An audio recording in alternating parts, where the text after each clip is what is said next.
सबके हृदय में निवास करने वाले उस परम प्रभु परमात्मा को मैं प्रणाम निवेदित करता हूँ। साथ ही निवेदन करता हूँ कि एक बार बुलंद स्वर में जय जयकार करें। बोलिए श्री सद्गुरु महाराज की जय। अभी का जो विषय है, अभी आप लोगों ने ग्रंथ पाठ के अंतर्गत भगवान शंकर और ब्रह्मा भगवान का संवाद सुना है। अभी का जो विषय है, जो पाठ हुआ है, उस सृष्टि का सबसे श्रेष्ठ पाठ हुआ है, श्रेष्ठ ज्ञान का पाठ हुआ है। देखिए, भगवान ब्रह्मा सृष्टि करता है। थोड़े शब्दों में मैं आप लोगों के बीच कुछ रखने जा रहा हूं, ध्यान से सुनिए। नहीं सुनेंगे ध्यान से, परमात्मा ने कान दिया है सत्संग को सुनने के लिए। खाली दुनियादारी बेटे पोते की बात सुनने में कान को लगा देंगे आप दुनियादारी में, तो अगला जन्म में क्या करेंगे भगवान शंकर क्या कहते हैं कि जो कान से सत्संग के शब्दों को नहीं सुनते हैं, श्रवण रंध्र अहि भवन समाना, उसका कान का छेद सांप के बिल के समान बेकार है। रामायण में पढ़िए, बालकांड में भगवान शंकर कहते हैं, नैनन ही संत दरस नहीं देखा, लोचन मोर पंख समलेखा। जो इस आंख से संतों का दर्शन नहीं करते हैं, भगवान शंकर कहते हे पार्वती, उसकी आंख मयूर के पंख में जो आंख होती है उसके समान बेकार है। तो अगला जन्म में भगवान क्या करेंगे? देखेंगे कि कान का सदुपयोग नहीं किया तो मनुष्य का शरीर अगर मिल भी गया तो सुनने वाला मशीन वहीं रख लेंगे, समझे ना। आंख से संत का दर्शन नहीं किए, आंख तो देंगे लेकिन इसमें जो लेंस लगा हुआ है वो लेंस वहीं रख लेंगे। इसलिए ध्यान से सुनिए और संतों का दर्शन कीजिए। गुरु महाराज के तरफ देखिए, कान को मेरे शब्दों पर लगा दीजिए। बाजार में जाते हैं आप लोग, दुकान में, बाजार में, तो बोलिएगा तब सामान मिलेगा, और सत्संग में बोलिएगा तो सामान सौदा नहीं मिलेगा। यहाँ चुप रहिएगा, कान को खोल करके रखिए, तब कुछ मिलेगा। तो भगवान ब्रह्मा सृष्टिकर्ता भगवान शिव के शिवलोक में गए हैं। भगवान शिव से पूछते हैं कि संसार के जीव का उद्धार कैसे होगा। संसार के जीव जो दुख में पड़े हैं, दैहिक दैविक भौतिक तापा, तीनों ताप से लोग संतप्त हो रहे हैं। कभी बेटा की चिंता, कभी बहू की चिंता, कभी पति की चिंता, कभी पत्नी की चिंता, कभी घर मकान की चिंता, कभी धन संपत्ति की चिंता, और बेटी जमाई की चिंता। लोग कहते बेटी का विवाह कर दिए, अब चिंता से मुक्त हो गए, चिंता से मुक्त हो गए, और चिंता आपकी बढ़ गई। पहले खाली बेटी की चिंता थी, अब जमाई का चिंता आपको ऊपर से लद गया। जमाई बेटी की चिंता, उनको जो बाल बच्चा होगा अब उनकी चिंता आपकी चिंता बन गई। चिंता का जो है ना, दुख का क्षेत्रफल बढ़ता जा रहा है। संसार में जिसको आप छूटना कहते हैं वही तो बंधन है, बंधते चले जाते हैं लोग। तो बहुत तरह की चिंता, बहुत तरह का दुख है संसार में। दैहिक दुख है, शरीर में तरह तरह का रोग उत्पन्न होता है। भौतिक दुख है, एक दूसरे व्यक्ति से लोग सताए जाते हैं। जानवर किसी को मार डालता है, सांप किसी को काट लिया, कोई व्यक्ति दूसरे को मार दिया, ये जो है भौतिक दुख है। भूकंप आ गया, अचानक नदी का बांध टूट गया, बाढ़ आ गया, वज्रपात हो गया, गाड़ी उलट गई, यह सब जो है दुर्घटना हो जाती है। यह है दैविक प्रकोप, दैविक दुख है यह। और जो अच्छा बुरा कर्म किए उसका भी परिणाम आपके जीवन में आता है, वह भी बंधन बन जाता है, वह भी बंधन बन जाता है। कैसा बंधन बन जाता है? एक आदमी गया घोड़ा लेकर के, रस्सी लगा दिया घोड़ा को, और घोड़ा को ले जाकर खूंटी से ठोक दिया चरने के लिए। और जब देखा अब घोड़ा को लाने के लिए जाना है, तो सूर्यास्त के समय जब गया घोड़ा लाने के लिए, तो घोड़ा इधर उधर भागने लगा। तो खूंटी उखाड़ लिया और रस्सी को कमर में लपेट करके बांध लिया, हाथ से पकड़ कर घोड़ा लिए जा रहा था। क्या हो गया? घोड़ा भड़क गया रास्ते में, घोड़ा भागा, वह आदमी गिर गया। रस्सी जो बांध रखा था वो खोल नहीं सका। घसीटते हुए बहुत दूर घोड़ा भागता रहा।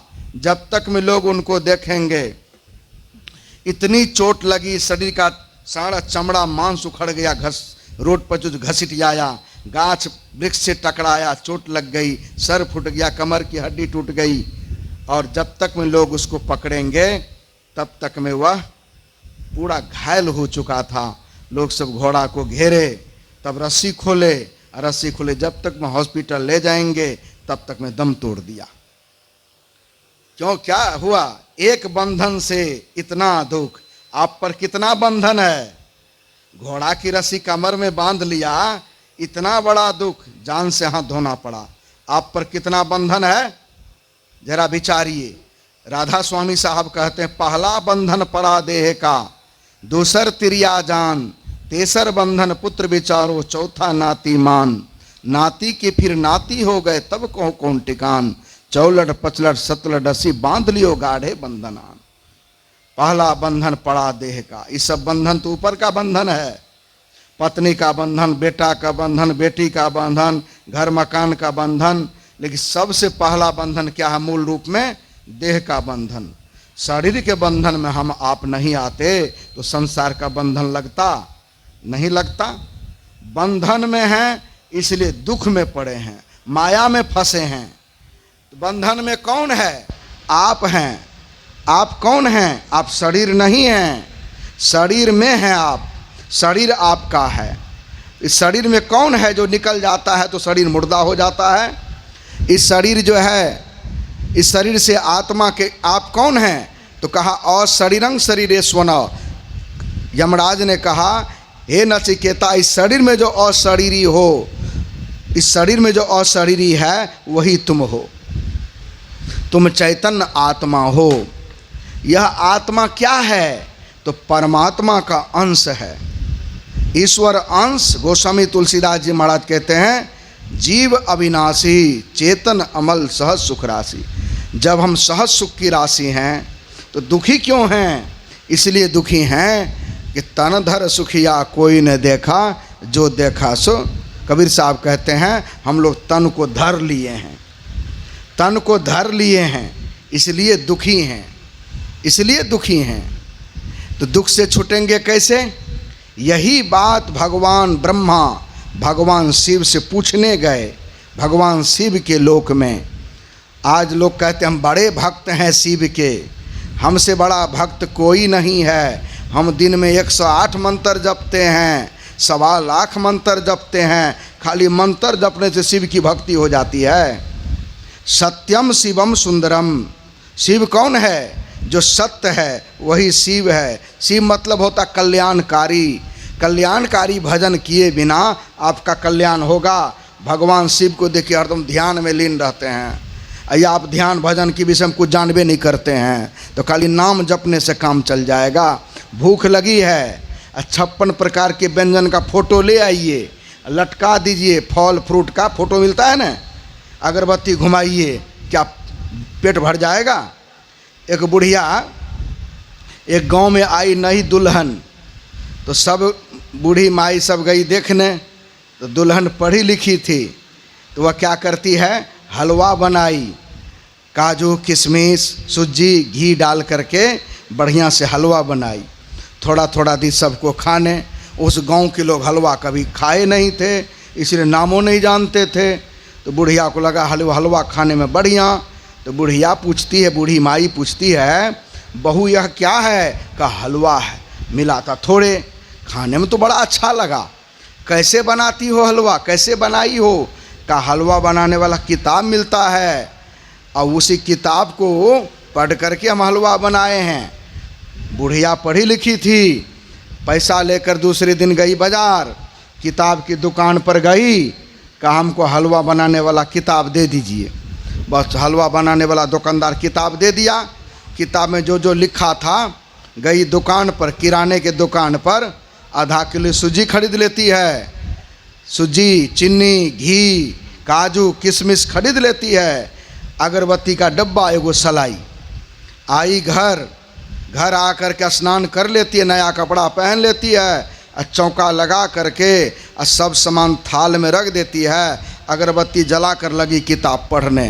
3 दिन तक किताब पढ़ते पढ़ते बीत गया। 3 दिन हलवा बनवे नहीं किया, हलवा नहीं बना। परेशान भूखे प्यासे। तब बुढ़िया गई कहाँ? तो उसी बहू के पास। कैसे हलवा बनाई है? हम तो 3 दिन किताब पढ़ रहे, 3 दिन से हलवा तो बनवे नहीं करता है। कहा कि सब सामान ले आइए, हम आपके यहाँ जा नहीं सकते, यहीं बता देंगे। कहा पहले चूल्हा जलाइए। सब सामान ले गई। बहू बोली पहले चूल्हा जलाइए, उस पर कढ़ाई रखिए, कढ़ाई जब गर्म हो जाए तब घी डाल दीजिए, तब उसमें सूजी डालिए, काजू डालिए, भूजिए, थोड़ा सा ललहन आ जाए, थोड़ा रंग बदल जाए सूजी का, तब उसमें दूध या पानी डाल दीजिए, किशमिश डाल दीजिए और चीनी डाल करके फेंटिए। फेंटते फेंटते हलवा बन जाएगा।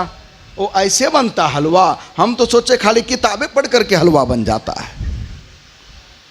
तो खाली चालीसा का पाठ करने से हलवा नहीं बनेगा। खाली जो है शिव चालीसा का, हनुमान चालीसा का पाठ तो करते हैं, उसमें जो लिखा है सो समझते हैं। उसमें क्या लिखा है? जय जय जय हनुमान गोसाई, कृपा करहूँ गुरुदेव की नाई। गोसाई, गो मन इंद्रिया और साई मन ईश्वर। कहते हैं परमात्मा को प्राप्त करना चाहते हैं तो इंद्रियों के ऊपर जाना पड़ेगा। साई मन ईश्वर, हनु मन हनन, मान मन अहंकार। जिनके अहंकार का हनन हो गया है वही गुरुजनों से जुक्ति जान करते हैं। जान करके कृपा करहूँ गुरुदेव की नाई। बिना गुरु से जुक्ति जाने अगर भक्ति करेंगे तो हनुमान चालीसा भी कहता है आपका उद्धार होने वाला। पढ़ते तो हैं लेकिन समझते नहीं हैं, पढ़ते तो हैं समझते नहीं हैं। तो भगवान ब्रह्मा भगवान शिव के पास गए, जीव का उद्धार कैसे होगा? तो भगवान शंकर ने क्या कहा? योगहीनं कथं ज्ञानं मोक्षदं भवति हे भो, योगो अपि ज्ञानहीनस्तु न क्षमो मोक्ष कर्मणि, तस्माज्ज ज्ञानम च योगम च मुमुक्षु दृढ़मभ्यसेत्। हे ब्रह्मा जी, ज्ञान भी श्रेष्ठ है, योग भी श्रेष्ठ है। ज्ञान माने जानना, भक्ति करने का नियम तरीका जानना, भजन भेद लेकर गुरु से भक्ति करने का नियम तरीका जानना ज्ञान है। योग मन मिलन, जीवात्मा का परमात्मा से वियोग हो गया है। जिस क्रिया के करने से, साधन भजन के करने से सारे आवरणों को पार करके जीवात्मा को परमात्मा में मिला देंगे, वही भक्ति है। खाली बाहर में आरती धूप फूल चढ़ाने से खाली काम नहीं चलेगा। अंतर में पर्दा है, ध्यान करके पर्दा को पार करके जब आत्मा को परमात्मा मिला देंगे तब असली भक्ति होगी। यही भक्ति करने के लिए कहते हैं। इस तरह की भक्ति कीजिए, और कहते हैं इस तरह की भक्ति कीजिए, कहीं जाने की आवश्यकता नहीं है। बिंदुनाद महालिंगम शिव शक्ति निकेतनम देहम शिवालयम प्रोक्तम सिद्धिदम सर्वदेहिनाम। भगवान शिव कहते हैं आपका शरीर ही शिवालय है, इसमें बिंदु नाद है। ध्यान कीजिए, जो बिंदु को प्राप्त कर लेंगे, नाद को प्राप्त कर लेंगे, परमात्मा की आवाज़ को पकड़ लेंगे, उस शिव शक्ति से, लक्ष्मी विष्णु से पालित रहेंगे, उन पर सबका आशीर्वाद बना रहेगा। और दुनियादारी में दौड़ते रहेंगे, कभी कुछ हासिल होने वाला। गुरु महाराज भी कहते निज तन में खोज सज्जन, बाहर न खोजना, अपने ही घट में हरि है, अपने में खोजना।